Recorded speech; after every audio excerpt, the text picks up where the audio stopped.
Coming up on this week's show, we may all be locked inside, but how's the retro gaming industry coping? The Nintendo PlayStation buyer is revealed. And will the PS5 improve your PS1 games? This week's show is brought to you by Harry's and ExpressVPN. Hello and welcome to the Retro Hour podcast, episode number 216, your weekly dose of retro gaming and technology news with me, Dan Wood. Me, Ravi Abbott. And me, Joe Fox. And a very warm welcome to this week's show. Now, isn't it crazy how much things can change in a week? It's like, this is probably one of the last times the guys will all get together in the studio, I imagine. Whatever.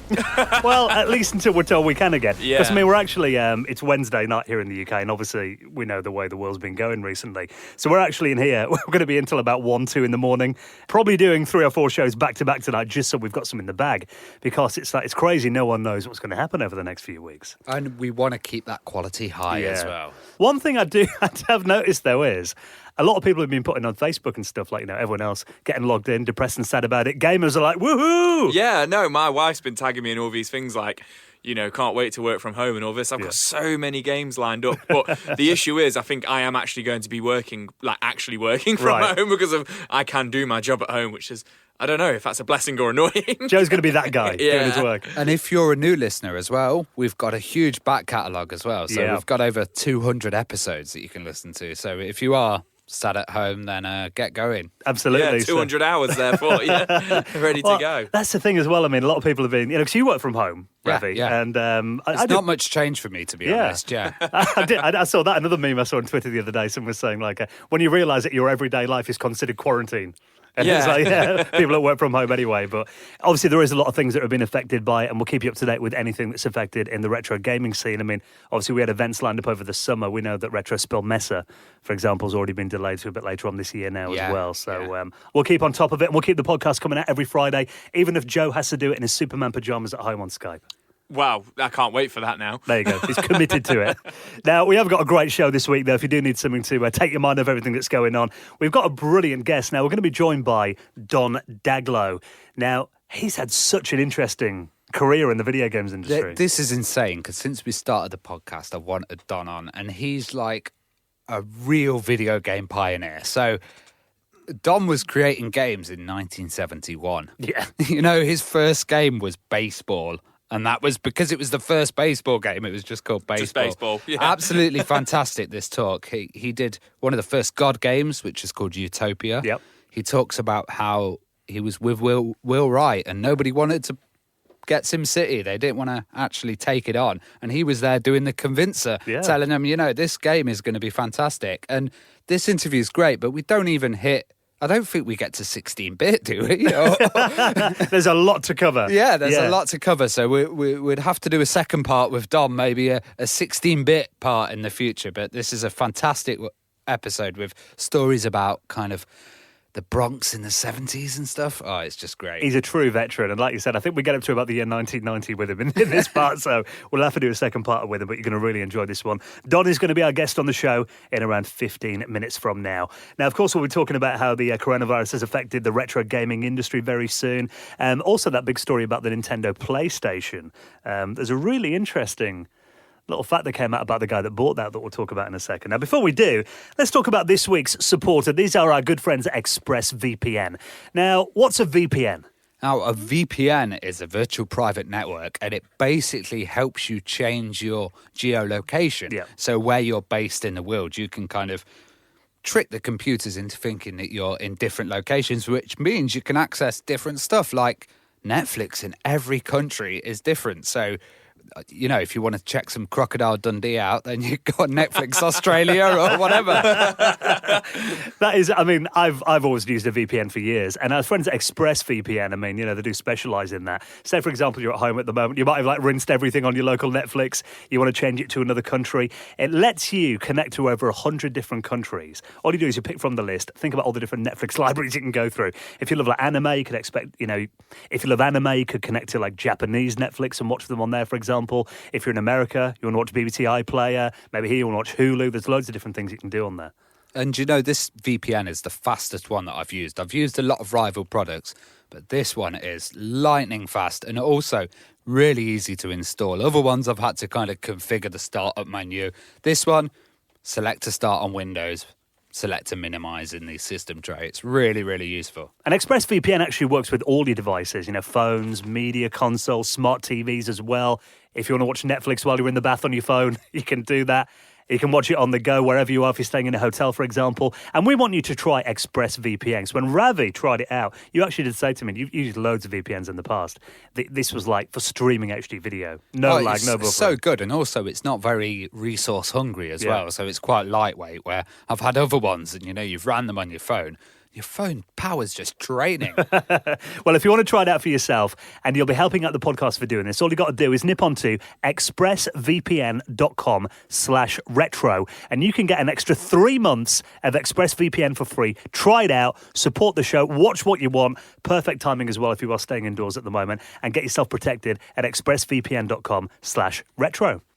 Right, of course, let's talk about the situation at the moment. I mean, the retro industry is obviously going to be affected because a lot of it's made, a lot of the hardware, for example, is manufactured in China. So obviously that's having a knock-on effect. Yeah, and a lot of these Kickstarters. So I've backed a lot of Kickstarters, and I've got messages through saying, we can't actually deliver this because the factory's shut down. Yeah. And, a lot of these Kickstarters are created in small factories in China because they're small runs. They're very like specialist kind of stuff or injection molded stuff. Of them or whatever. Yeah, exactly. Like and that's 100,000 of them. Yeah. And that's starting to affect the industry. And I'm sure there's going to be many job losses as we're seeing at the moment. It's awful. But one of the main delays has been the TurboGrafx 16 Mini, the retro console. That one's actually been put in delay, so we don't know how long that's going to be introduced. So what have they just said it's just not coming delayed until further notice. Yeah, really. That's it. No one knows how long it's going to last, do they? Yeah. It's so hard at the moment even to plan what you're going to do in your life tomorrow, isn't it? Yeah. I mean, it is an unfortunate consequence of what's happening, especially now, when you are at home and you want to play on your games. And it's not just affecting the older game system as well. It's affecting Switch production at the moment. Mm-hmm. So they're saying the Ring Fit Adventure has been affected and the new Animal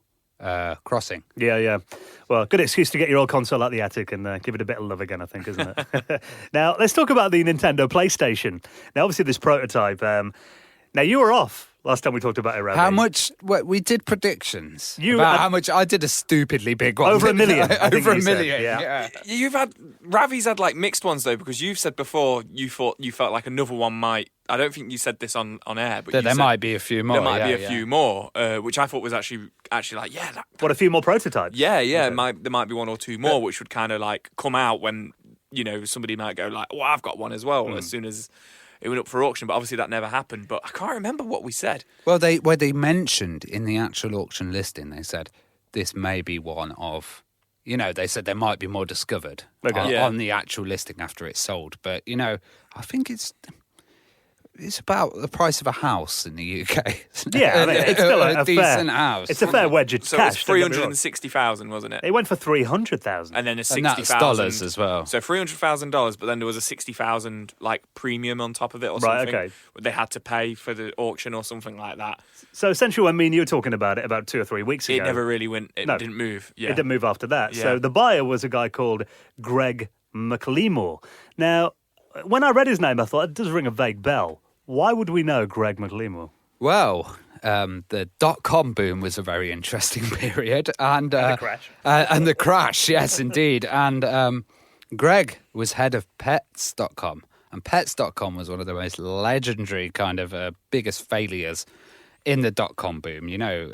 Amazon famously survived that and now kind of dominate the world at the moment. But Pets.com had this crazy advertising scheme where they had this sock puppet. You may have remembered it. It was like the Pets.com sock puppet. Like the mascot. Yeah, and this was to be shown at the Super Bowl.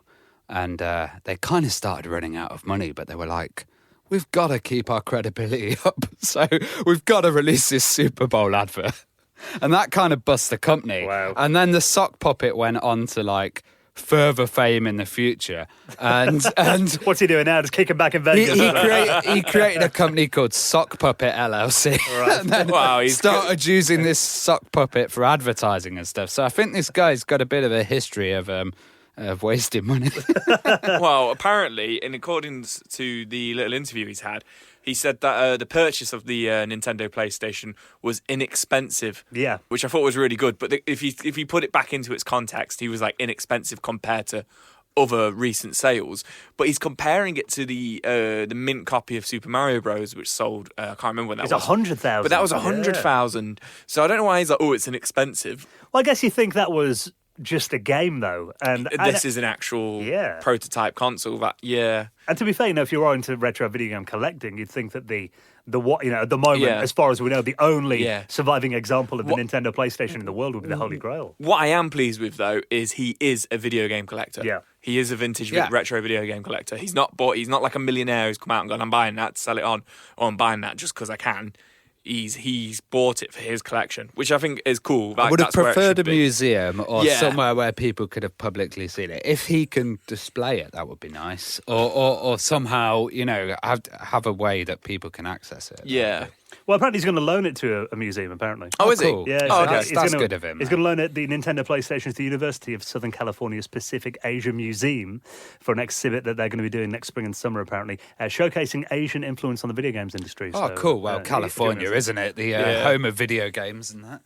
Well, speaking of the home of Silicon Valley. Well, yeah, I mean, that's the thing. I mean, it's one of those things that you'd be really sad if it was kind of just locked up in like a warehouse or on my shelf. Yeah, even though Joe would so do that. Like a nasty Joe.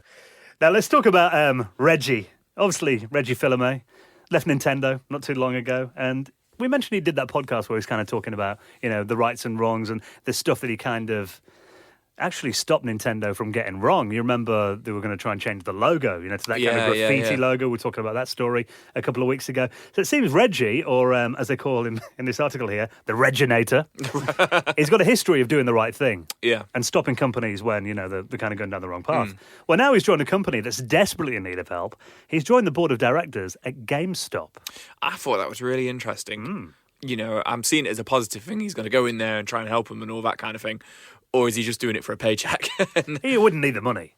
Do you know what? Yeah, I don't know. And GameStop have hardly flush for cash. Yeah, that's true. Yeah. At the moment, GameStop are suffering its lowest stock price in years. And I think we'd probably, with the stuff that's going on at the moment, it's going to take a massive hit in gaming retail as well. Well, at the moment, I mean, it's just over $3.50. It was $11.70 a year ago for the stock.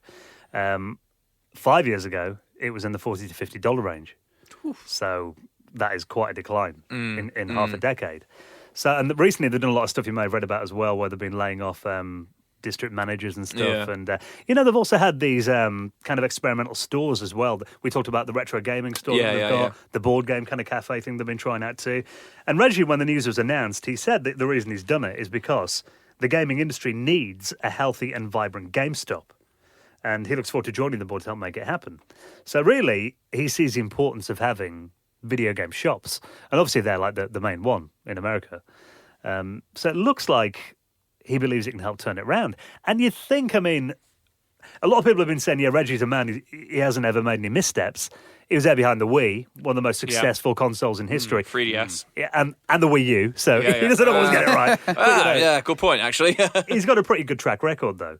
So I think it is. I mean, in terms of comments and tweets and stuff I've read, I'd be interested to see, I mean, obviously the world's a different place since that announcement happened, but how it's affected their share price since, whether that's instilled a lot more confidence when we get through the current situation. I think you need these kind of figurehead people, like Nintendo would have needed it, like we had Bill Gates back in the day, or Trip Hawkins with EA. You need these kind of figurehead people with a direction and a view. That celebrity. Yeah. There is a celebrityism to it, if that makes sense. Yeah. There's a confidence in having someone like that, like someone like Steve Jobs, or how they push direction. And I think this might help them. Yeah. And Reggie's known as he's loved by the gaming industry. No one's really got a bad word to say about him. He's definitely someone who you'd want associated with your brand.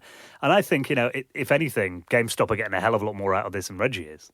He didn't need to do this, but I also think that I don't want to see the end of game shops. So if he can, maybe his influence can help turn it around. And I guess maybe he'll just being there will attract good people and will attract the right kind of stuff. It's a vote of confidence. I really hope he pulls it out the bag and it sorts itself out, and then he comes over to like the UK, and then we have like Golden's Kitchen Nightmares, but like Reggie's Gaming Shop Nightmares. Reggie's Gaming Shop Nightmares. He comes and sorts game out in the UK. He's just swearing, chucking stuff everywhere. Game Station makes a resurgence. We know some TV producers. Let's make this happen. So yeah, I'll be interested to see how it goes. I mean, again, like you said, then Ravi, and with everything that's going on at the moment, how is that going to affect game stores? I mean, what I don't want though, I don't want a future where the only place you can get video games from is either online or Asda. You know, yeah. A bit depressing, really, isn't it? So we'll be keeping an eye on that one. And something actually that we're kind of talking about as it happens. I've been refreshing Twitter because we're here recording this in the evening when the PlayStation 5 announcements are going on. So this might turn out not to be the case in about an hour from now when it's actually been announced. But there's been this rumour everywhere that obviously the PlayStation 5, I mean, they're saying that could be delayed now as well because of, the manufacturing issues and stuff. But interestingly, they're going to be bringing back PlayStation 1 compatibility. So that's something that obviously hasn't been in the PS4. The kind of, apart from buying them on the on the store. See, I've not seen anything about this, and I've been watching it, refreshing it as well. Yeah. And all I've seen so far is, apparently it's going to be 100 times faster than the PS4. Not more powerful, but 100 times faster. And they've shown off the concepts for the display screen and stuff. But I've not seen anything about this being backwards compatible. But I would love for it to be backwards compatible. I'd absolutely love that. That would be that could be a system seller for me. Well, I've used a lot of emulators, and what they seem to be saying in this article on the Express is that, they're saying, you can get the 240p resolution and you can scale it up to 4K and you can do all of this. I don't think that's quite right because a lot of the games have, limits set into them for resolution. Even some of the older games, you can't use your thumbsticks on the, you still got to use the D-pad and stuff like that. So unless they're going through every single title and making a set of kind of rules for it. Yeah, well, there's too many of them, isn't there? Unless they do what the Xbox 360 and Xbox One did and the original Xbox. Per title. Or has options. Yeah, they update the list every month. It's here's another 10 games which were added. They could do something like that. Or have you can have anti-aliasing and then times it 4 and see how that works. Or have, The one thing I think with filters. With consoles, though, you're not going to get all those emulation options. They're not going to ask players to go through and set the anti-aliasing options and all that, are they? Consoles are meant to be put the disc in and play it. That's the reason people have them over PCs. But from what I've read here, I mean, they've been saying that it's rumoured to support games from all PlayStation gens, so PS1, PS2, PS3, PS4 we know is going to happen anyway. But there's a YouTube channel that they've referenced in here called Retro Gaming in HD, and essentially I think he does what you just said then, Ravi. He gets 240p original PlayStation games and he runs them through an emulator. Well, I say PS2 is the one that you can actually hit because stuff like Ratchet and Clank, you can actually upscale that to 4K. But some of the earlier PS1 titles, like Tomb Raider 1, you're not going to be able to do anything with that. Yeah. Well, he's got a video here of Driver, and he's showing the original version of it side by side with an upscaled 4K version, which actually it does look like, I mean, that could have been a late-gen PS2 game. In terms of the fidelity of it, obviously scaled up to 4K. It definitely does improve the textures and how sharp they look. Even the buildings and stuff look, really. But that's good. That's a PC version that he's actually running. Yeah. No, you can definitely upscale. But also, if you think Driver was quite a late game as well. Yeah.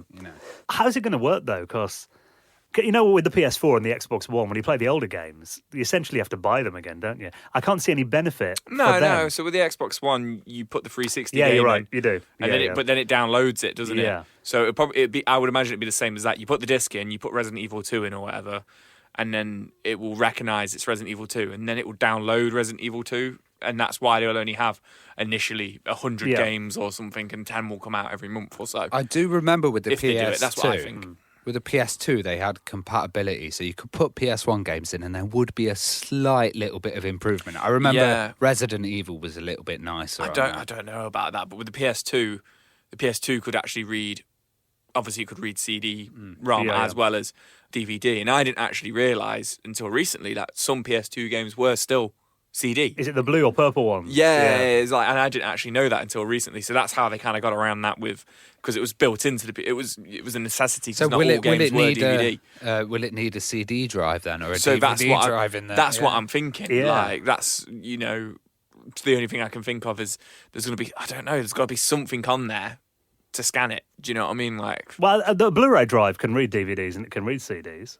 oh, can it read? Can Yeah, it read CD it as is well? backwards compatibility Blu-ray. Okay, cool. But it's Sony though. That's what I'm thinking of, because on the PS4, if you want to play an older game, you have to buy them off the store at the moment. You can't put in your PS3 disc. So I'm wondering why they're kind of going back on that now when they've made all this. They're making these money on the store, or Maybe they're seeing an opportunity. Yeah. You know, Xbox saying stupid stuff like, you know, Google are our main competitor, and you know, with the next Xbox and stuff like that. So maybe Sony are just jumping on this whole like, we are a games console. We're not a PC. We're not a tower.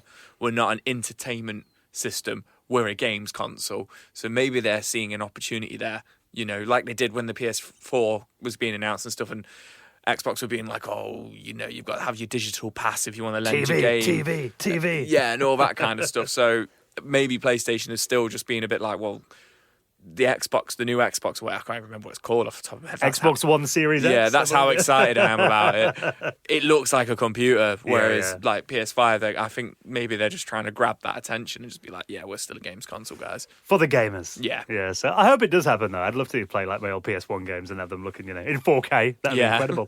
Right then, now, before we get into our guest this week, Don Daglow, talking about all sorts of stuff, four decades of video games, let's give a huge thank you to our very good friends at Harry's.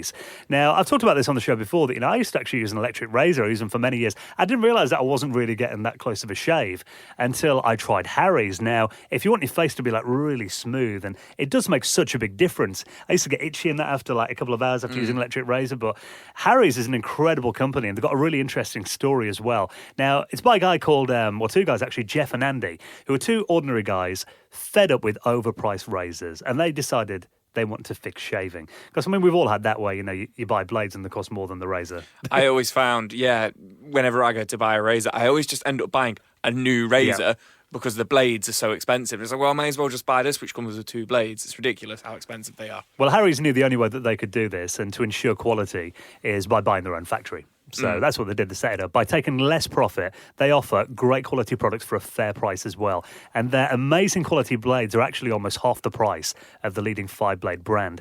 Now, we want to give you your own trial set so you can start shaving with Harry's today for £3.95. And of course, you'll be supporting the Retro Hour podcast by doing this. So you'll get your trial set delivered to you, including a razor handle, a 5-blade cartridge, the foam shaving gels included, a travel blade cover too. So all you have to do, you're helping out the Retro Hour by doing this. Start shaving with Harry's by going to harrys.com/retro. That's harrys.com/retro.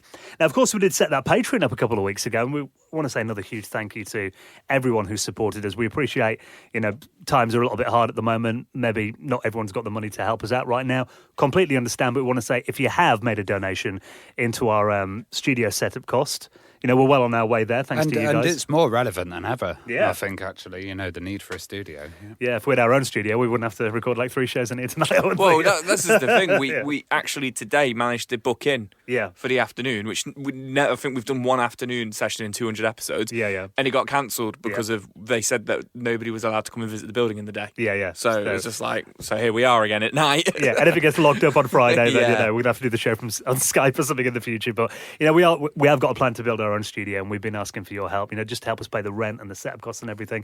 And for doing that, of course, we've got loads of little options and loads of bonuses and stuff. So if you want to support us on Patreon, the link will be in our show notes or at theretrohour.com. And of course, for doing it, you will get a mention in the most prestigious high score table in the world of retro gaming.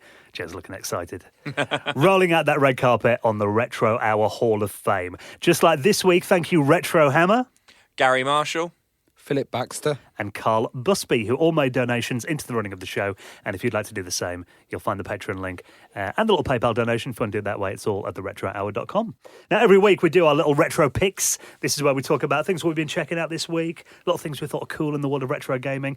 What have you been checking out then, or what's coming up this weekend? Well, I've been doing this for a while, but since this whole thing going on at the moment, there's been a movement in China with everybody in isolation. Yeah. It's called cloud raves. Okay. So what they do is they get a DJ, everybody else tunes in on TikTok or YouTube or Twitch or whatever streaming service, and then they all have a big party. Wow. And what I'm going to do is, I've been DJing for about a year now, and I've been doing this. I never knew it was a cloud rave, but now it's got an official name. So I'm going to do a 2-hour set on Saturday, live on YouTube.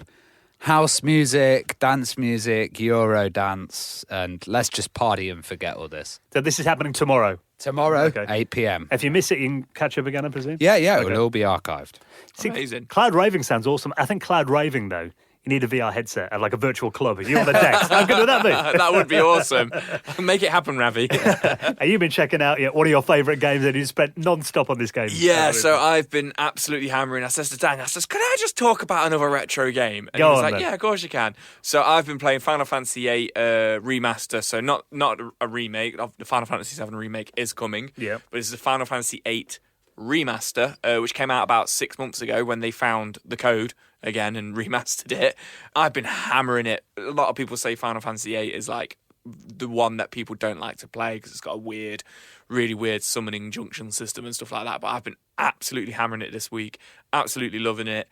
If you're a Final Fantasy fan, not played one of the old retro ones in a while, or always put off from 8, go back, check it out. It's like a tenner on Xbox and Steam and stuff. Been loving it all week. Absolutely loving it every night. My wife's sick of it.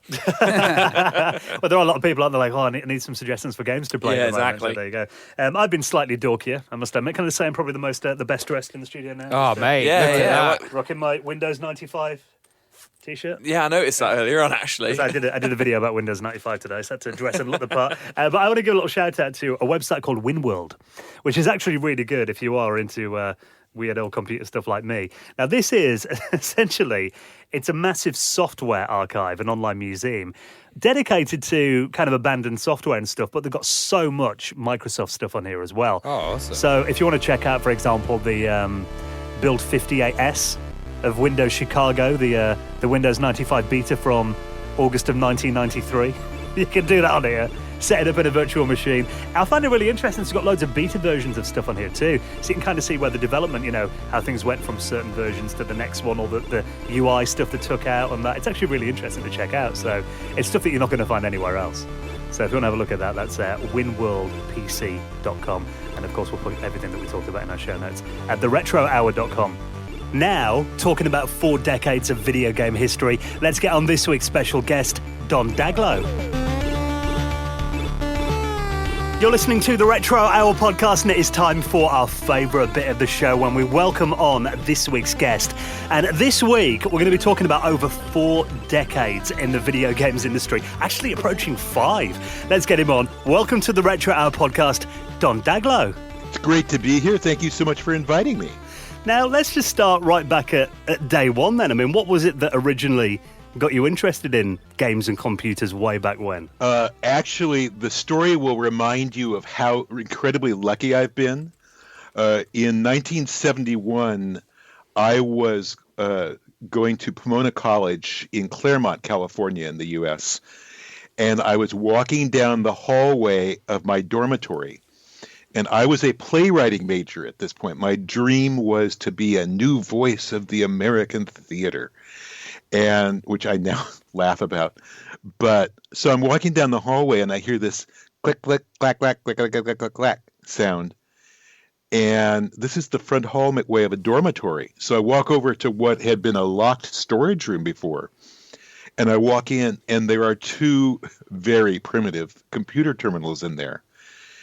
And they said, "Oh, hi, we've got computer terminals here now. Would you like to learn how to use the computer?" And I had 2 experience. Part of you says, "This was scary. No thanks. I'm going to walk out. I'm not a math major." But my dad, when I was growing up, had always said, "Look, computers, this is going to be a huge deal. What it is now is nothing compared to what it's going to be." He actually lost a major assignment with a client that he worked with simply because he kept pushing that point and the client didn't listen to him.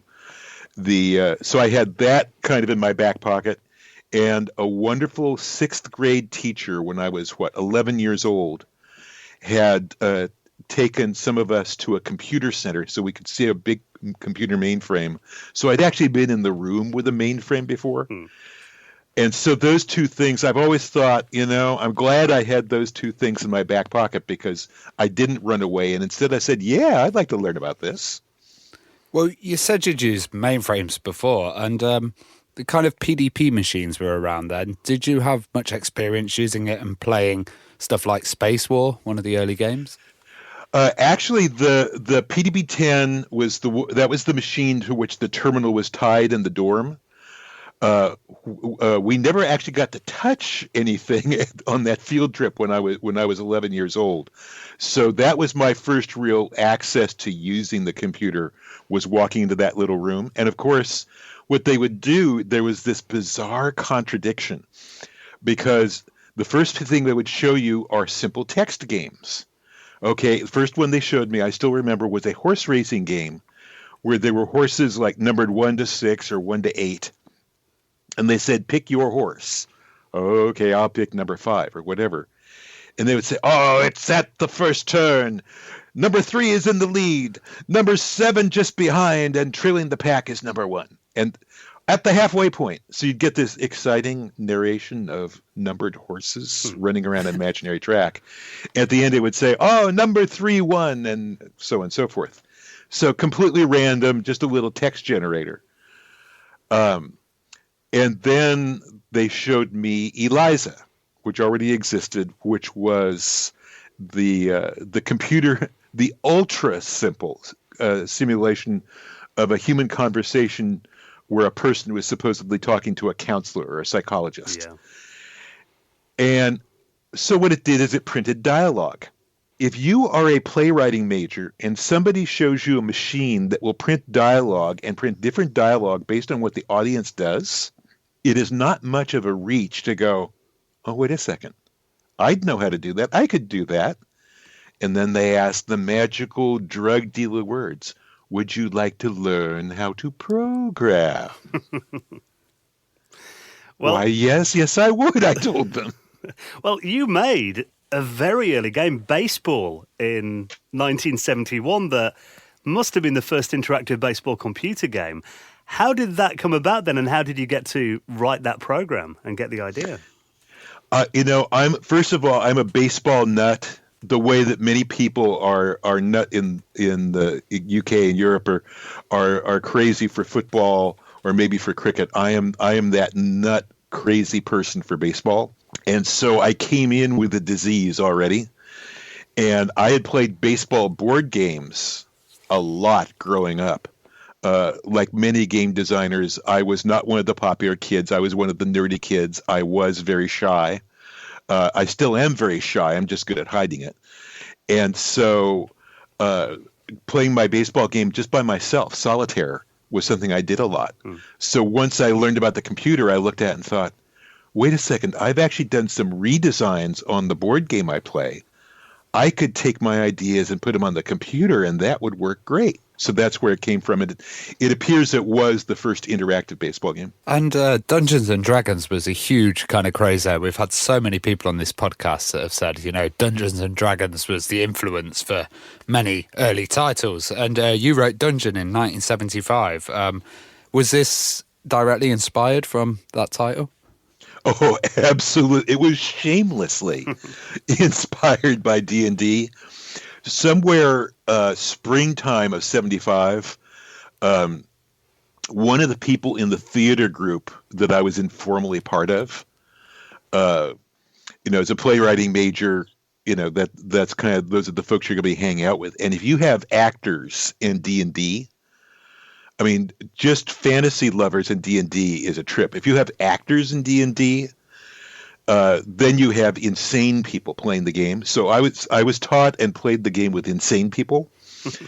And so immediately, by this point, I'd been programming for 4 years. I'd written a number of games. All of this was just for fun.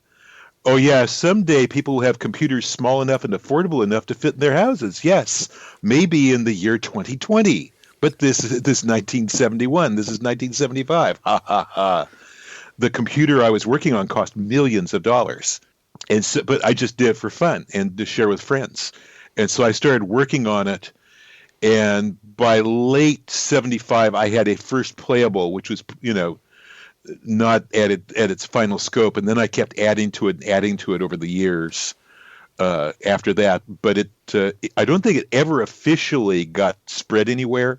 But I did get fan letters from different places across the country and universities. So one way or another, it went other places. So I mean, you mentioned then about the fact that you needed these, like, millions of dollars machines, like these mainframes to play, and obviously the microcomputer revolution came along shortly after that. Yeah. And you were a school teacher at that time. I mean, how did you go from being a school teacher to working at Mattel then?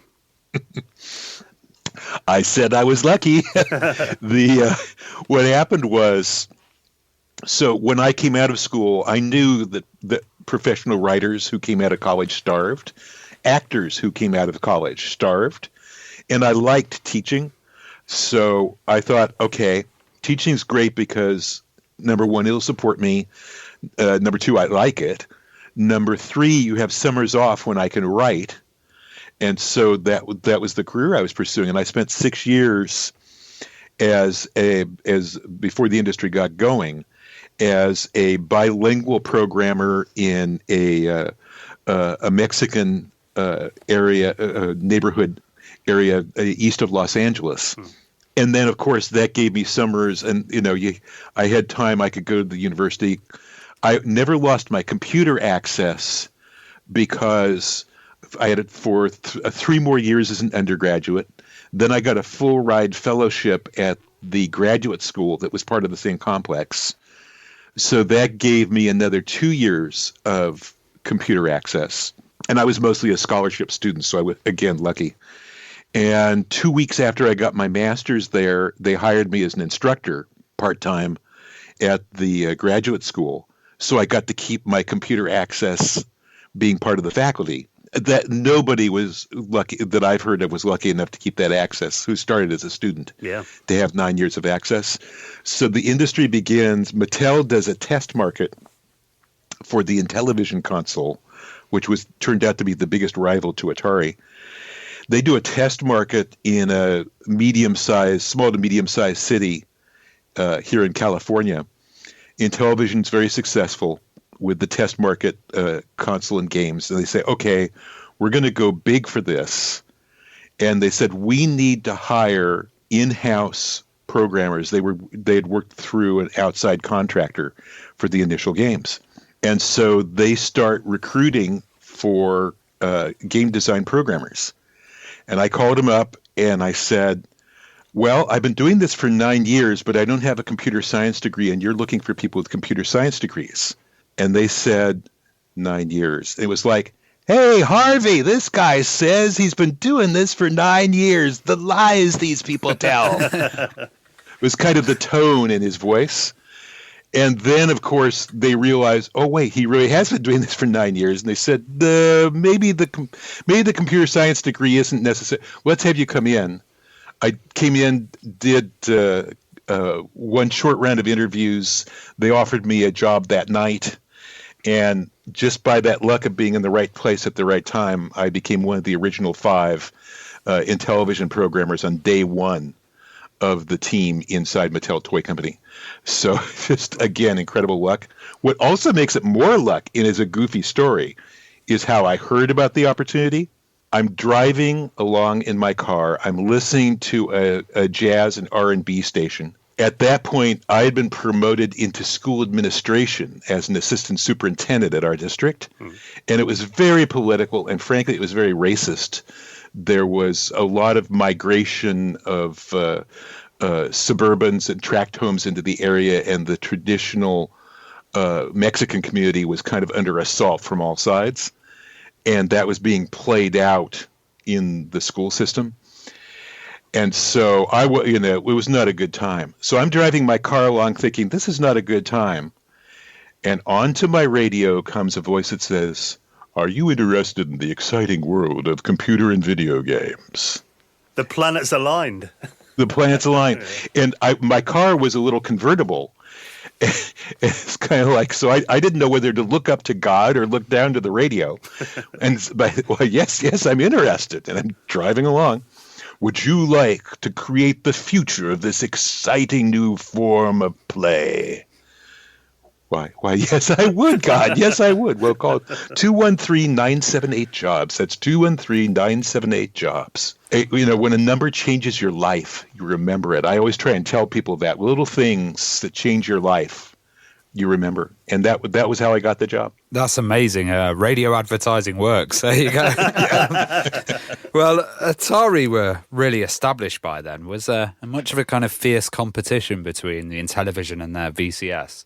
It was fierce. In fact, once we got going, it was funny because I would go home every night to my wife and our one and then two little boys, and we'd turn on the TV, and we would see almost virtually every night. We would see, first of all, an Atari ad for one game or another saying Atari is the best system, and then we would see an Intellivision ad. We had a spokesman named George Plimpton, and he had been a sports writer in the U.S. He was from the northeastern U.S., so he had an American accent that was tinged with a British accent. And so to Americans, that, a British accent to Americans sounds very, very expert.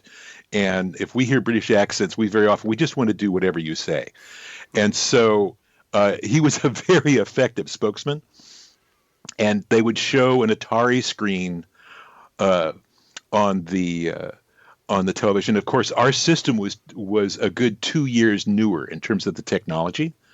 So we had higher resolution, we had better audio, we had better pretty much everything simply because of the time difference. And so on all of those commercials were crushing in terms of how they made our system look next to Atari. And every night we would see them. This was it blew up into being a cultural phenomenon in the U.S. The problem was that Atari, because it was a more primitive system, hear how I say that? Oh, a more primitive system, with pity in my voice. Because it was a more primitive system, it cost less. And so their price point was always about $100 less than ours. And Mattel Toy Company would not buy into razor and blades, even though we made most of our money off of software. They wouldn't buy into that and lower the price. They had to have that margin. So whatever we did during roughly the 3 years in which the battle went on, we never caught them in sales because of our price. We had surveys from consumers saying that over 90% of American consumers believed that Intellivision was a better system than the Atari, and yet we could never catch them on sales because $100 US back then is more like, $300 or $400 US now. Yeah. And that's a big hunk of money. I mean, you talked about, the more advanced system there, and obviously that led to more advanced kind of games as well. And Utopia, often regarded as the first RTS and the first God game, very different to the arcade games that were generally around at the time. What was the story with that game then, and how did you manage to do something so different to the norm? The roots are so bizarre, nobody would ever believe it. So first of all, I had, as a teacher, my last 4 years, I had taught social studies, theater, and English as a second language in middle school, which in the U.S. is kids who are generally 12 to 14 in that rough range, and sometimes 11 to 13. And so in the community where I taught, a lot of the kids had never been out of a 16 square block area. There was an area where there were gangs, there were dangers to being in the area. There were bullet holes in the windows in the front of the school, a couple up in the corner that were never fixed. And so how do you teach about the world and geography and what, the countries of the world are like and so on to a kid who's never been out of 16 or 20 square blocks, except maybe to go see, grandma who lives 30 miles away. And so I struggled with that. And one day, and I swear this relates to Utopia, I was in the school cafeteria, and at night they had fold-up tables in the cafeteria. And so it's just this big, wide open linoleum floor. It was linoleum tiles. Well, if you show a gamer anything with tiles on it, you got to start to go, oh, wait a second. I can use the tiles to draw any kind of a map. So that same afternoon after school, I went to a hardware store. I got 3 rolls of black electrical tape. I took a map of the world. I put grid lines on it. I put the electrical tape on the floor of the cafeteria, and I transformed the floor of the school cafeteria into a map of the world. And they could unfold the tables on it, serve food, do it, mop it, everything, and the electrical tape would stay in place. And so then I started designing games for the kids to play, and we folded paper boats and paper planes, and I designed games for them to play where they would have to go to France or go to England or sail around the southern tip of Africa because the Suez Canal was closed, or all those things to give them an idea about the world. So that's part one of this idea of the map. Part two is I would stay up too late at night in my dorm at school watching really bad old movies, like science fiction and horror movies. And one of the worst of them was called The Killer Shrews. It was either Attack of the Killer Shrews or The Killer Shrews. Shrews subjected to radiation, growing to gigantic size with an insatiable appetite for human flesh. So this, as you can hear, was a bad movie, but I watched it. And so I went back and I thought, okay, well, and this is during my mainframe days. And you start to think, well, exactly how long would it take for the shrews to go after the people who were huddled in a little compound in the middle of the island they were on? Because it was all set on this island. And if the people were going to make a run for the dock and a boat to escape the island, which is how the surviving characters succeed in the movie, sorry for the spoiler, and what limit would it be? How would they choose when to make that run? So I thought, well, let's see, there's probably some rabbits on the island. There'll be other things for the shrews to eat. What would be the regeneration rate? And so I did this little sim, because sims were all these little games we would build on mainframes in the 70s. A lot of them were little sims. A lot of them were tongue-in-cheek, like the Killer Shrews. And so, but I had this sim of, how long would it take to the point where the Killer Shrews in desperation would gnash their way through the walls and consume the remaining humans. And so the whole point of the game was, when do you make your dash? You're watching all the data turn by turn. When do you make your dash? It was not a great game. I didn't work on it very long because it's not exciting to decide when to dash from the dock to escape Killer Shrews. But it gave me the idea of an island and a sim on an island. So when I first started working for Mattel, the first project, we had our keyboard component was like a home computer, which never shipped, which is a long and tragic story that was a big deal in game history, as it turns out. So I wrote a geography challenge game that was an educational title, and that was kind of my warm-up project just when I first got to Mattel. And that game now sells for hundreds of dollars per copy because the only copies they ever created were for the test market. So there's very few in existence. I don't even have one of my own. I don't think that in storage, I don't even think I still have one. And then they said, well, now we're going to have you work on a regular cartridge. And so what kind of a game would you like to build?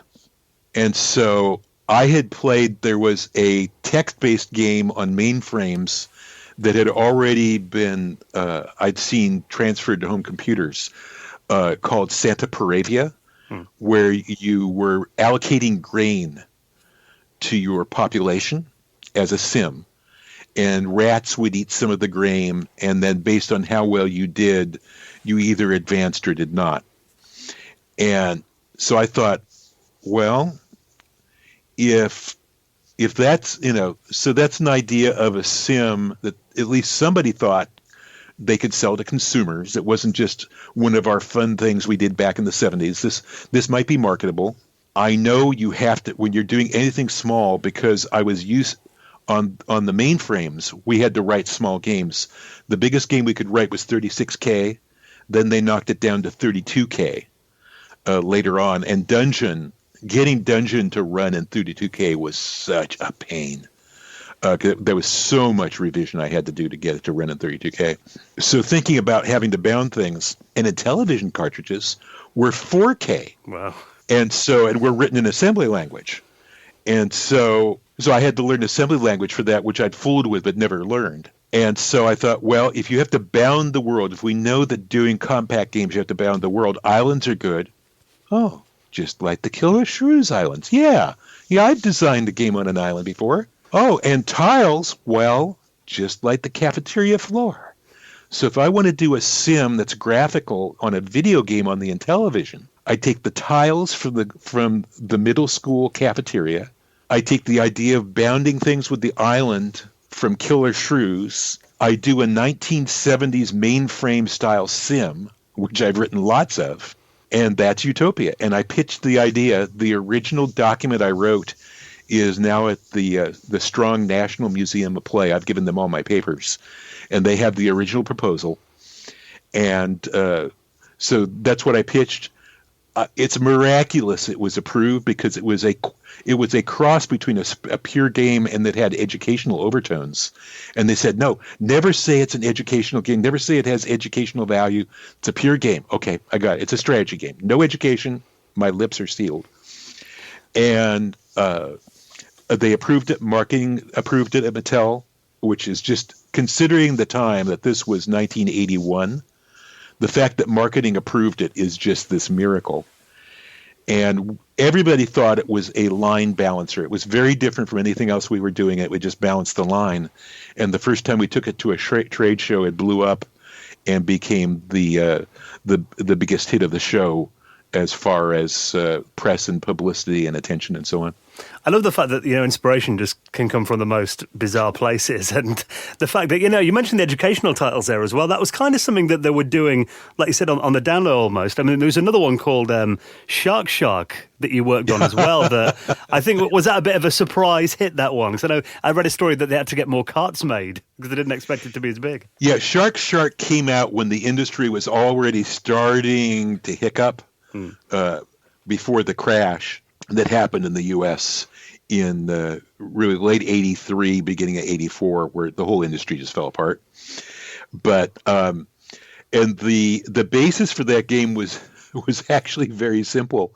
I had an aquarium at home, and one of the things you have to do with keeping fish in the aquarium is, one of the standard rules is, unless you have really peaceful fish, don't put any fish in an aquarium that is big enough to eat any other fish in that aquarium or small enough to be eaten by any other fish in that aquarium.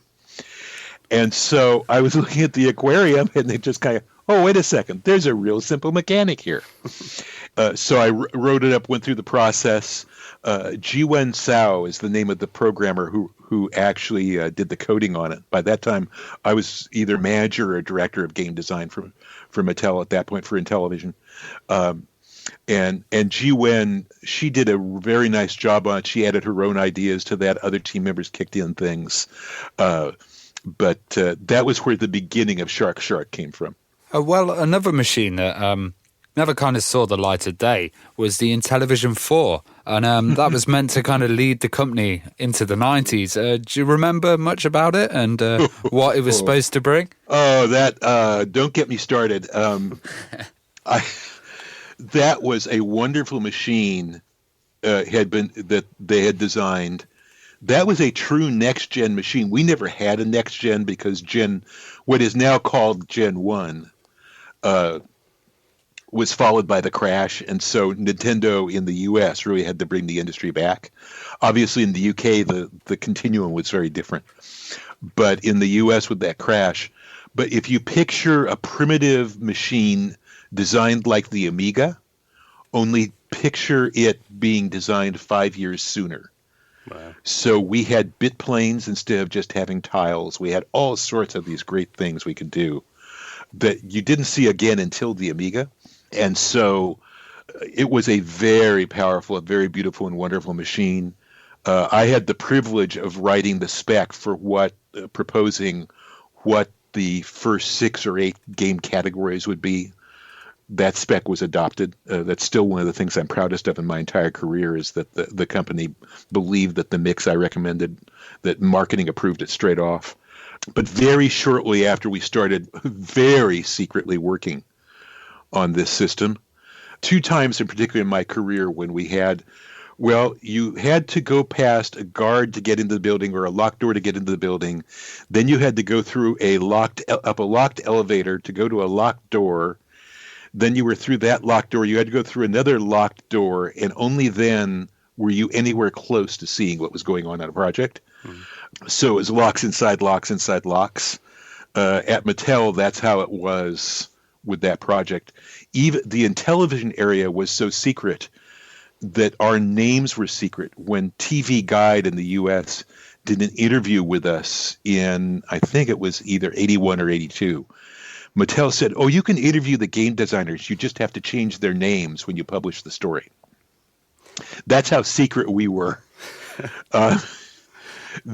Meanwhile, recruiters from Atari are calling every single day, but no, never mind. Don't tell the world who we are.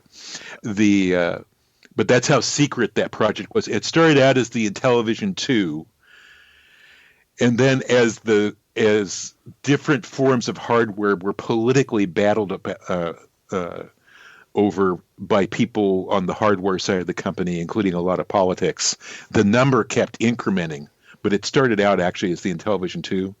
It was announced but never shipped. The games we were working on were very cool. I had taken some of the very best programmers on our team and had them working on the lead SKUs. It was a SKU is stock keeping unit, so it means the lead product. It was going to be great if it had survived. What's the line from Hamlet? He was likely, had he been put on, to have been most proud. Yeah. I'm paraphrasing. I'm not getting it exactly right. But it's that's what the Intellivision 2 or 3 or 4, depending on the iteration. That was a beautiful machine. Well, it sounds like it was, up and running on hardware. Then it wasn't just a spec on paper. I mean, did anything actually happen with that technology in the end? Where did it go? What kind of happened? They announced it, but before we could ship everything blew up. But no, internally behind closed doors, we already had some very nice looking stuff. We had nice looking games. Well, how much did the 1983 video games crash kind of affect things for you, and how did you make that move to Electronic Arts? For everybody, the irony is, apparently I'm the one who coined that term, the crash, because my parents went through the Depression, and they always talked about the crash. And when it happened, that's all I could think of for it. We went from having thousands of jobs in the games industry to having a few hundred, and that happened in about 6 months. So Atari effectively went bankrupt. Activision lived on in the form it was in at that time for a few years because they had tax refunds based on all their previous profits, but they could never get it back together enough to be a going concern, and essentially were bought out of near bankruptcy by Bobby Kotick when he took over the company. Mattel in effect sold all of its Intellivision material for almost nothing. And actually had to sell so much stock and take so much new investment that the prior owners lost control of the company. That was the level of disaster this was. Did you see this coming then? Did you kind of predict it, or was it a surprise? No, the roots of it, and I'm oversimplifying a little bit, but some of the published materials on this are based on an old interview I did. The one-sentence answer is in 1982, so many companies rushed into the video games industry that we manufactured collectively 2 years worth of product in 1 year. And said all these little companies trying to recruit established game developers from Atari, from Mattel, later from Coleco, and they had outside investment. They were started by different companies. This was such a gold mine that the Quaker Oats cereal company started a video game division trying to get in on the gold rush of video games.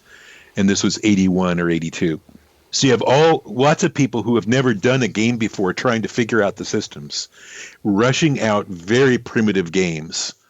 Not that 4K games weren't primitive a lot, but they're trying to rush out these games. The games, of course, are pretty awful because they're still learning the system and people didn't give them time to create the game. So all these new companies and retailers are selling everything so they take this new product into inventory. So fast forward 3 months, none of it sells. So the retailer calls up this startup company and says, okay, well, the first round of products didn't sell. We're going to send them back. Let's try again. Do you have some better new products you think will sell better? Or we'll just take a refund. Because the toy industry and the games industry is a consignment industry. Retail doesn't pay you for product permanently until product sells through to consumers. So if you send a game to retail, either in a toy store back in the old days or to a games retailer today, and it doesn't sell, they get to send it back. And so these little startups all went, we didn't factor for that because everything was selling. We already spent the money and our new games, our second round of games isn't ready yet. We can't refund your money. And they said, the retailers, of course, said, no, you don't understand. This is the toy industry. You don't get to say that. So all these companies now have these debts, which it turns out are so strong that they have to go bankrupt in order to escape the retailers. All these little companies start folding. The retailers are now left holding all this product. So now they know what you do. Okay, this is bad. This is not good. We're going to be much more careful with what video games we buy. And they start to blow stuff out on discount tables. In the U.S., the typical price back then was about $35 for a game, which today would be close to $100 in spending power. So they start putting them for $20 and they don't move. So they end up going for $5 and $10 each. Now, most people blame Atari for the crash, and that's simply not accurate. Atari exacerbated the crash because they started trying to rush out new products, and they didn't allow them proper time. So the E.T. game that everybody hears about, yes, it was rushed out. It was not good. They thought they'd sell a lot, so they made a lot of copies. Pac-Man game was rushed out, wasn't given a lot of time. So now you had, on top of the core problem of games already, bombing, companies going out of business and being on the discount table, now you have a couple of bad games rushed out by an established company. On top of it, it didn't help. But that's not the cause. It was one more symptom. In the toy business, retailers are taught you have fads. When the fad starts to fade, get rid of the inventory quickly, because in the toy business, and back then we were considered part of the toy business, the fads go away quickly. You'll lose all the money you ever made if you hold on too soon. Get out quickly when the fads start to fade. And the toys makers said, video games are a fad. Video games are going away. We made money off them, but dump them now, guys, because this is the time to get out. So within a period of a few weeks, as that happened with the big retailers, all the orders dried up. And all these symptoms had led to it. All these moments had reduced orders, increased skepticism. The bloom was off the rose at that moment. And the toy companies were told, just don't send us any more video game product. We're sending everything back. And this was hundreds of millions of dollars worth of product either projected to sell or already in inventory in the channel. And none of the companies could deal with it. That's why they wave after wave of layoffs. It all came tumbling down. It all came tumbling down. And our first layoff was spring of 1983. And then through the summer, more waves of layoffs. And you mentioned Electronic Arts. Trip Hawkins, who I think you've talked to, who's the founder and CEO of Electronic Arts. Yeah. Trip called me up, and we had met at a conference earlier that year. We were talking, and so the timing was awfully good because I started talking to him about coming to Electronic Arts, and within 2 days, I was called into a confidential meeting with a senior exec, and he said, we've been told the whole thing is going to go, your oath of loyalty is released, but you can't tell anyone else. And as he said, you can't tell anyone else, I could see him scrunching up his face because he's an honorable guy, very good guy named Gabriel Baum. I scrunched up my face and I said, so senior executives, and so on, and directors, we get to know, but nobody else gets to know. And he nodded with still scritching up his face. And so it was very clear what needed to be done, and I knew I would have his blessing. So we held a meeting. I still get kidded about this, about the spaghetti plate meeting, because, having a periodic meeting with the team was normal. So I just said, I know it's been going badly in the business. We've had these rounds of layoffs. I just wanted to talk openly with you guys about it and stuff, because back at the beginning, when we all started together, you could put a plate of spaghetti on the screen that would sell. And now our very best games are having a hard time selling. And it's very hard to know what's going to happen. And we don't know what's going to happen in the future. And, it's right for a lot of people say the future looks bleak, and it's hard to argue with that. But I just wanted to come in and be able to talk about that. And at that moment, as scripted, my assistant came in, Vicky Dahlgren. Vicky walked in and said, "Oh, Don, there's a call for you." And we did this little theater of, I'm in this meeting, and no, you got to go take the call. And so I go to take the call. And I asked the team, just kind of to wait. It took about 3 minutes for people just talking for somebody to say, "Hey, wait a second, what is he really saying here?" And one of the group leaders started to put it together. And so the group broke up on its own. And let's just say we never had to officially tell everybody, but that worked. And I think there were other parallel in the parallel teams to ours. I think that some parallel things happened. So, we were able to let people know. What was cool for me is I was already talking to EA when I held that meeting. And so in the fall, before things completely fell apart, I was able to start work as, at that time, one of 3 frontline producers in a little startup that happened to be Electronic Arts. I mean, obviously, they weathered the storm, and they had some, incredible titles in those early days. I mean, one that I remember that I believe you were involved with was Realm of Impossibility, and that was originally Zombies by Brahms Software. How did that end up being renamed and released by EA, and what kind of changes did you make to that then? Oh boy, it's funny. I end up going on these long stories. I hope it's okay. I'm giving such long stories to all these things, but they were such fun times. When at the very beginning of EA, one of our first investors was A&M Records, which at that time was, and for many, many years, was one of the biggest record companies in the world. And so Jerry Moss and Herb Alpert, the founders, were investors, and they would send record producers for an A&M to help train the producers at EA, because there had never been a producer in the games industry before. Trip Hawkins was the one who conceived of that. And so here we are doing this job being called producers, and the duties we're doing, obviously, were done in the games industry to some degree before. Trip's vision and that of some of the other co-founders and early employees of the company was, that this is a new entertainment medium. This is not a fad. This is not a passing fancy. This is a new medium of entertainment, and we have to learn from those established media. So our packaging was packaged like vinyl record albums, because this is before CDs. We were still in vinyl. And the idea was that the game creators would be treated like the star musicians who create music. So the things we were trained in, you would say, "Oh, but everything you were trained in by record producers must have been irrelevant." No, I still use what I was trained, the training we got from the A&M guys, and I got in on only on the latter parts of it. The training from the A&M producers was one of the great learning experiences of my life. I still use every week. If I'm advising a team or working on a project, every week I feel like I still use wisdom they gave me. But one of their core things is, okay, what is the process of the producer?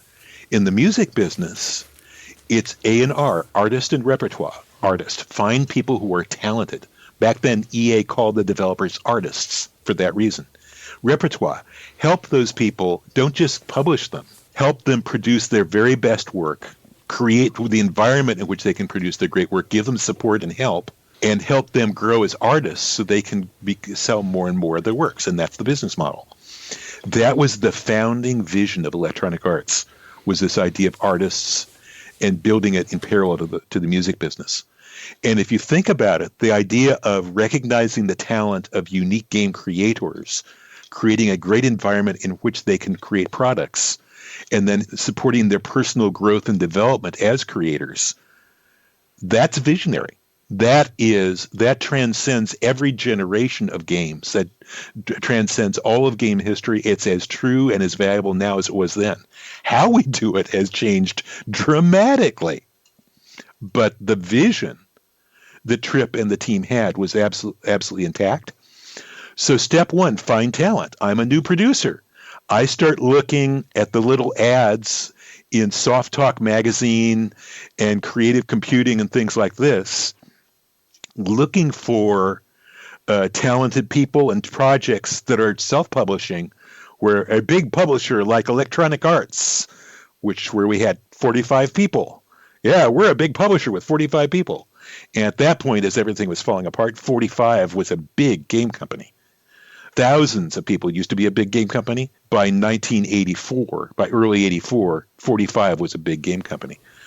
I saw the guys at Braum, saw their ad, contacted them and said, hey, they were up in Seattle, and said to Mike, hey, I'd love to come up and talk to you, about maybe working with EA, and maybe we could publish your title and give you greater distribution. So I flew up to Seattle, met with them. Nice, really, really nice people. I still remember going out to dinner with them because it was like going out to dinner with old friends just the first time I met them. And so they signed with us, and then we followed the model. We provide a lot of feedback. Game was adapted. I think it was already on the Atari 800, and we moved it to the Commodore. I don't remember anymore. It's been too long. But we did more versions, made some changes to what they had done. That idea of give feedback, challenge to be your best, support, and so on and so forth. And our republishing of the game was successful. And, it is a great idea. It was completely a unique game with all these optical illusions on the screen. And the way he got it to work was just brilliant. So loved working on that title, both because it was a unique game and very good people, and obviously what turned out to be successful. Well, you ended up leaving EA and going to Broderbund, and you also oversaw some fantastic games there, like Prince of Persia, which was a very special game. What do you remember when you kind of first saw Prince of Persia? Here's the key to know about Prince of Persia. Prince of Persia is Jordan Mechner. My role when that project was already going when I took over leadership of the Entertainment and Education Division at Broderbund.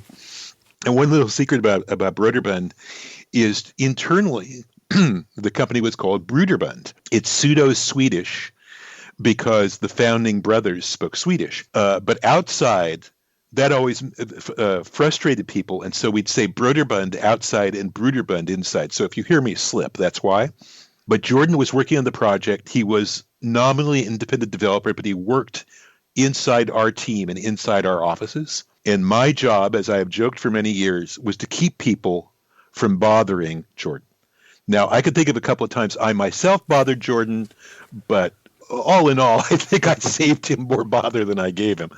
And when Prince of Persia won, I think when the new incarnation won Game of the Year somewhere, I was at the awards ceremony with him when we were kind of celebrating afterwards, and somebody came up, and Jordan said, "Oh yeah, well Don was part of the original Prince of Persia at Broderbund," and I looked at him and I said the same thing to him, "Dude, all I did was try to keep people from bothering you."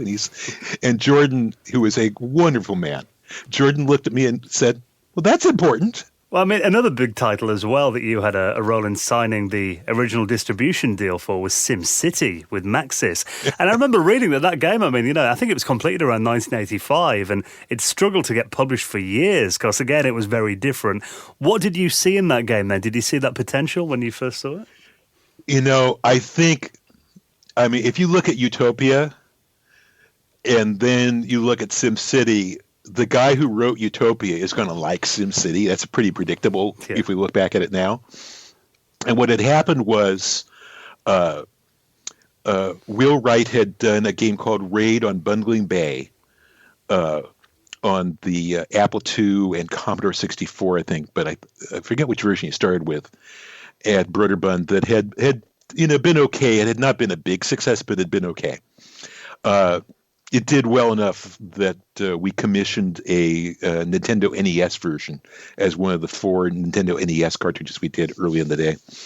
He wanted to take that and turn it into an editor. He was trying to make an editor for that game and then make that into something with a city, or he was playing with different ideas with that. And when he came up with the idea for SimCity, the founders of Broderbund looked at it, said, I just don't think this is for us.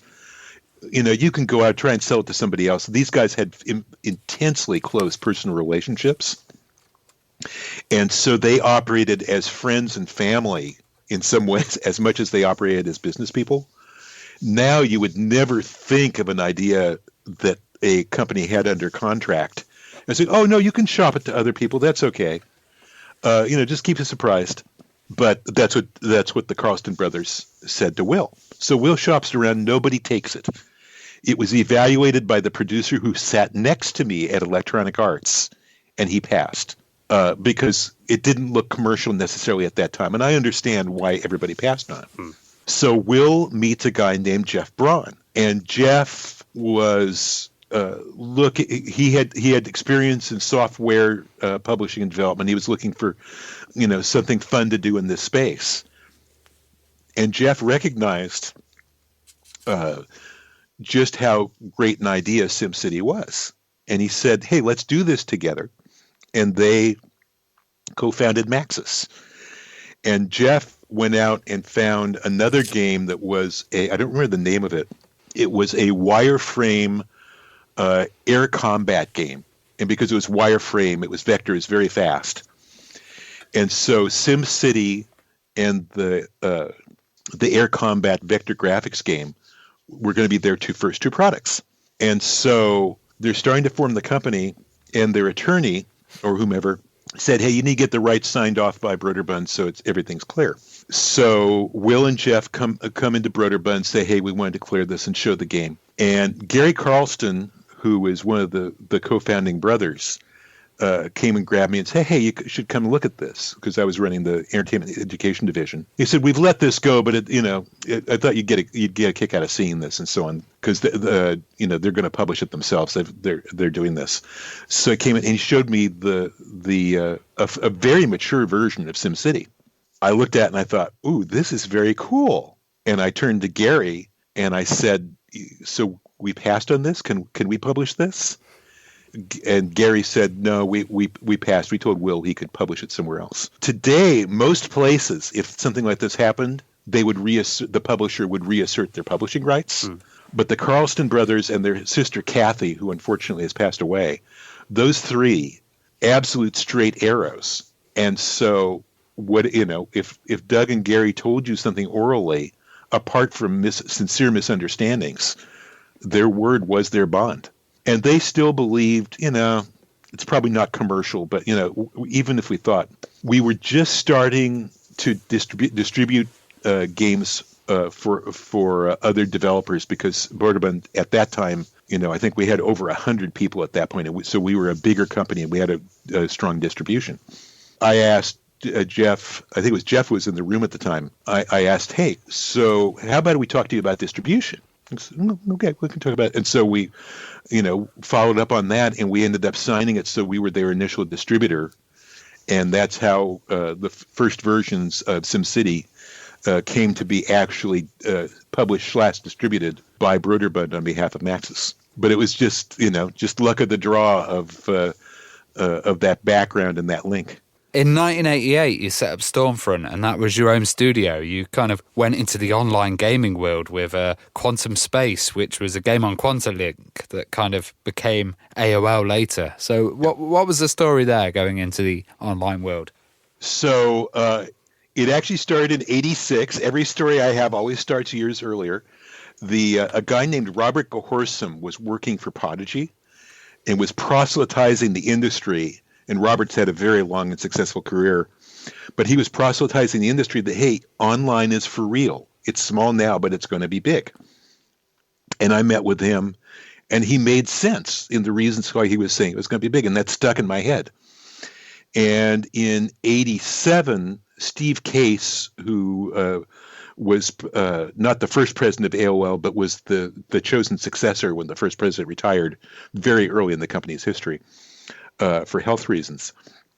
And Steve was doing a tour of the West Coast tech and game companies looking for products for Quantum Link because they were about to add an Apple Link service. They were only on Commodore 64, only 300 baud modems. These are old modems where your phone, you would take the telephone, you would call a number, there would be beeps on it, and you would stick it into this device that would listen to the telephone's speaker and interpret the beeps and boops into data that would transmit very slowly. And they were adding an Apple service in parallel to it. And everybody turned them down because it was all primitive and slow. And the only two people who said yes, I said yes, we'll do 2 games with you at Broderbund because we want to learn about this space because I believe it'll be big. And then the guys at LucasArts started doing a product called Habitat, which was in effect the first social network with graphics and with avatars walking around. So you talk about being ahead of their time, creating a social network with avatars starting work in 1987. It ended up being called Club Carib when it came out. And so we're the 2 companies that said, yes, we do products with AOL. So started doing games with them when I founded Stormfront, because of course, by 1988, I knew everything about game development. When I founded the company, like the second or third day of operation, I told only a few friends we were doing this. AOL calls up and says, "Oh, we hear you're starting a company. Let's work together." So you talk about getting support from people. So we started working on product, and out of that came Quantum Space, which was a play-by-email game. It was their first fully automated play-by-email game, which was text-based and was our first game product. I know after that you had Neverwinter Nights as well. That was the first multiplayer online role-playing game with graphics on AOL too. And it seemed like the company was growing at a massive rate then, quickly. Yeah, I have a lot of diverse interests, and people would always say specialize. And I knew that specialization was what killed us in '83. So I was a big believer in online. I loved role-playing games, and I loved baseball. So we did a baseball game. We did a Dungeons & Dragons gold box game with SSI. And we were doing online games with AOL. And so I had one of those mornings where I just got up one morning and I realized, wait a second. One of the holy grails of the time, with all apologies to Richard Bartle, was to have graphical multiplayer online RPGs. And an MMORPG that had graphics was the unattainable. But we had seen Air Warrior, which was a World War I biplanes real-time online combat game, very simple graphics. So we knew that could be done, that Kesby had done. And so I looked at that and I said, wait a second, we know how to do AOL games with graphics. We've done that. We know how to do AOL games with text and how to keep things simple. We're working on Dungeons & Dragons. We know how the Dungeons & Dragons Gold Box engine works, which is the best-selling D&D game system in the world. And we have relationships with these companies. If we put the Gold Box Dungeons & Dragons system together with what we know about working for AOL, XYZ, if we do these things, it'll work. And so called up AOL, said, I think we can do this. And they said, well, let's talk. And I called up SSI, Chuck Krogel, who's now president of Petroglyph Studios. And I said to Chuck, I think we can make this work. And Chuck and I sat down and talked about it and kicked it around. Then we brought in, they brought in TSR, which they later sold to Wizards of the Coast, who owned Dungeons & Dragons. So it'd be an officially licensed title. And so we were talking about this and went through a series of steps of proving out that it could be done. And we had one very scary meeting in San Francisco when Steve Case and the other guys from AOL, which was that back then was still Quantum Computer Services, were in town. And they said, We said, okay, here's the pluses and minuses. We had the tech leaders of both companies in the room. So my leading engineers and their leading engineers, the producers. And so we said, okay, this is risky. We walked through all the risks. We said, we think we can do it. And people on both sides, because our relationship with AOL was so long and deep, people on both sides were taking both positions. There were people on our side who were saying, I'm very worried we can't do this. We may be able to do it. I'm worried we can't. And there were people on their side that saying, I think we can. And others said, I'm not so sure. So the product was, everybody was saying, this is very risky. There's a good chance we can do it. It's not certain. And we kind of go around on this discussion for a while, this very open discussion. And Steve Case turned and he looked at me and he said, well, what do you think? Do you think you can do it? I know I was betting my company at that moment. And I kind of, that thought crossed my mind. I'm betting the company. We weren't big enough necessarily to survive that if we failed, because these were our two biggest clients that we were working with. So if I failed them, I could, lose the whole thing. But I believe we could do it. We knew a lot of the trade-offs we had to make. I said, yeah, I think we can do it. And he reached out his hand and we shook hands. And again, in that era, a handshake worked. We negotiated a contract behind it, but the deal was done. And in the spring of 91, we succeeded in shipping the first RPG that was an MMO for its day and had graphics.